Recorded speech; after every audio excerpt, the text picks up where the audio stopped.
Today we're going to talk about Hecate.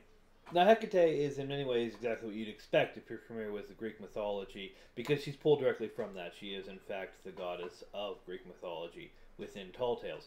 However, I have made some changes to her to accommodate the larger cosmology of Tall Tales. Within Tall Tales, she's the deity of liminal spaces, the places between places, and that plays heavily into her domains within Greek mythology, where she is undeath and she's magic, and she kind of has the periods between these other domains.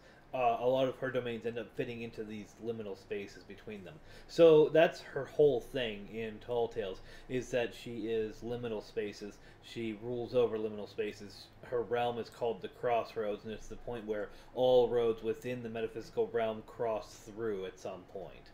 Now, one of the things about being the deity of liminal spaces and liminal things, as she is that there are certain creatures that are themselves walking liminal spaces, and anchors, such as Madison, are one of them, in that he exists simultaneously in the physical realm and the metaphysical realm in a way that normal humans don't, and he can interact with both of them, and he applies rules to both of them, kind of by his very nature. It's not entirely clear what her awareness is of him and other anchors before they somehow cross her path, but within Tall Tales lore, she actually does cross his path and seems to, for the first time, really notice that he's there. Being a goddess, she feels that she has full right to have absolute control over all liminal spaces and liminal beings, and Madison, being an anchor, and therefore being a liminal being, is someone that she feels she has full right to have control over.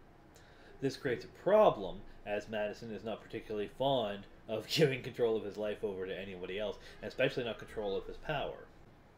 So one thing that you notice as you read is that Hecate is constantly involved in the problems in Madison's life.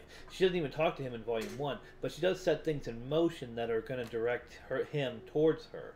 And in Volume 2, when she starts actually engaging with him, she starts trying to lure him in with promises of power and sensuality that he just isn't going for. This becomes more apparent as time goes on, as she tries harder to enforce her idea on what she has a right to in Madison's life, and Madison continues to resist her. In fact, where Aletheia was the primary concern in Volume 1, and the brood of Nakash was the primary concern in Volume 3, or 2, Jeremiah is going to be the major concern in Volume 3, Hecate is the major concern in Volumes 4 and 5.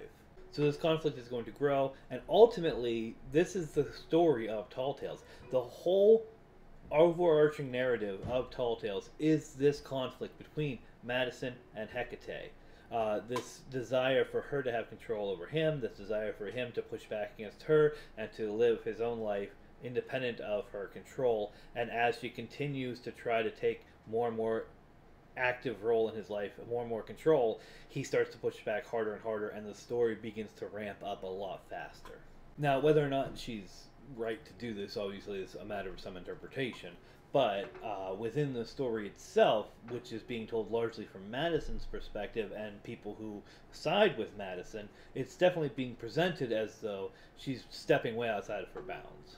There's some other things going on that I think are really interesting, but they're going to be major spoilers for the series, and so I'm not going to talk about that right now, but you can continue reading about her here on the Tall Tales website and in the books. Thank you.